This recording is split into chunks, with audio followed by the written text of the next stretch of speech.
నల్గొండ జిల్లా ఓటర్ మహాశయులకు నమస్కారం. జిల్లాలో 74% పోలింగ్ నమోదు కావడం చాలా ఆనందంగా ఉంది. ఓటర్లందరూ కూడా కాంగ్రెస్ పార్టీకి అనుకూలంగా ఓటేసి కాంగ్రెస్ పార్టీని భారీ మెజార్టీతోని గెలిపించబోతున్నారు. ఈ విజయానికి, కాంగ్రెస్ పార్టీకి వస్తున్నటువంటి విజయానికి సహకరించిన జిల్లా మంత్రులు ఉత్తమ్ కుమార్ రెడ్డి గారికి, వెంకటరెడ్డి గారికి, జిల్లా మాజీ మంత్రులు దామోదర్ రెడ్డి గారికి, అలాగే జానారెడ్డి గారికి, ఎమ్మెల్యే జయవీర్ గారికి, లక్ష్మారెడ్డి గారికి, పద్మావతి గారికి, అందరికీ, అలాగే కాంగ్రెస్ పార్టీ కార్యకర్తలు, నాయకులు, ఎంపీటీసీలు, జెడ్పీటీసీలు, సర్పంచులు, యూత్ కాంగ్రెస్ నాయకులు, ఎన్ఎస్యుఐ నాయకులు, మహిళా కార్యకర్తలకు అందరికీ నా ప్రత్యేక ధన్యవాదాలు తెలుపుకుంటున్నాను.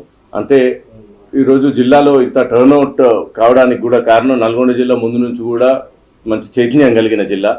మనం పక్క రాష్ట్రంలో చూసుకుంటే జనరల్ ఎలక్షన్స్కే వాళ్ళకు పెద్ద ఓటింగ్ సర్లీ అంత కనిపించలేదు. కానీ మన జిల్లాలో ఇంత మంచి ఇది చేసే పర్సంటేజ్ నమోదు చేసినందుకు ఓటర్లందరికీ కూడా నా ప్రత్యేక ధన్యవాదాలు తెలుపుకుంటున్నాను.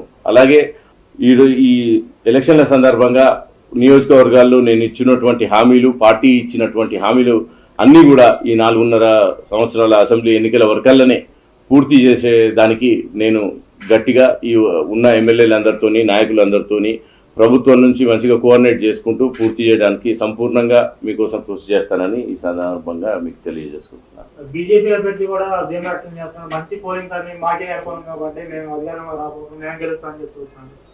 తప్పకుండా అండి. బీజేపీ అభ్యర్థి గారే కాదు, మొత్తం 22 అభ్యర్థులు ఉండే. 22 అభ్యర్థుల్లో మీరు ఎవరిని అడిగినా కానీ ధీమా వ్యక్తం చేస్తారు. ఎవరైనా గెలవడానికి పోటీ చేస్తారు కాబట్టి దాని మీద నో కామెంట్స్.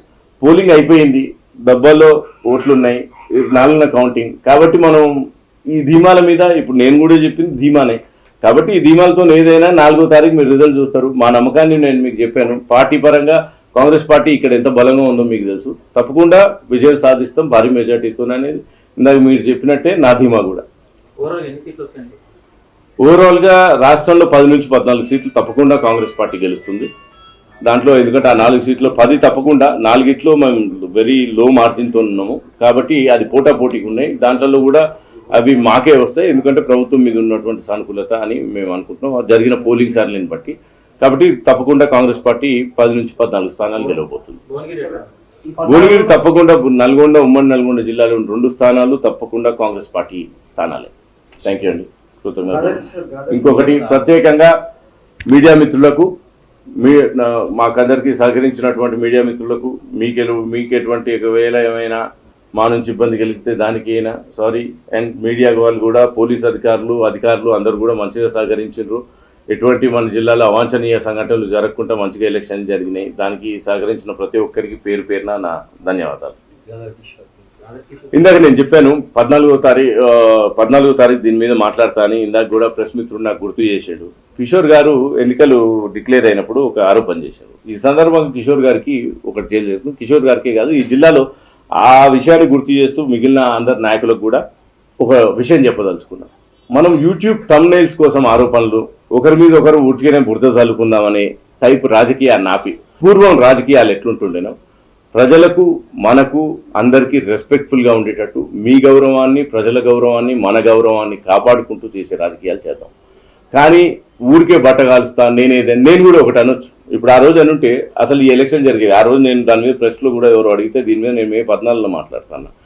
ఎందుకంటే ఒకరంటే నా దగ్గర అనడానికి ఉందంటే ఎవరికైనా ఉంటాయి కదా, ఏదో అన్నాం, వాళ్ళు అన్నారు. అసలు ఎలక్షన్ అభివృద్ధి, ఎలక్షనా, పార్లమెంటా, ఇవన్నీ పక్కకు పోతాయి.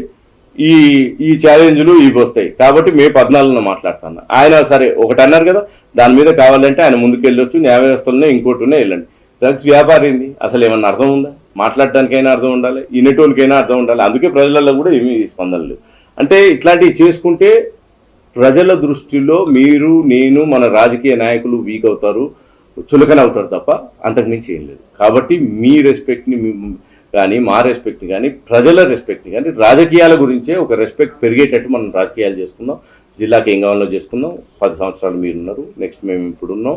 మీరు చెప్పండి, జిల్లాకి ఏమైనా కావాలంటే ఏం చేయాలో నిర్ణయాత్మకంగా మాట్లాడుకుందాం. చెప్పండి, మేము వాళ్ళని మేము చేస్తాం. మీ వల్ల ఇది ప్రతిపక్షంగా మాకు సహకరించండి అభివృద్ధి కోసం. అండ్ రాజకీయ పక్షంగా మీరు ఒక విపక్షం కింద పోరాడండి. ప్రజలకు సమస్యలు ఉంటే దానికి కూడా మేము స్పందిస్తాం.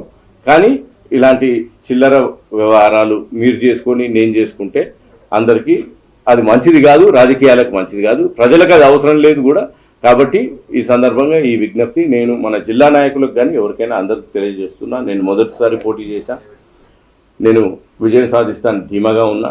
నేను వచ్చింది కూడా ఏదో ఒకటి చేద్దామనే దానికి వచ్చా. ఆ దిశగా నేను కృషి చేస్తా.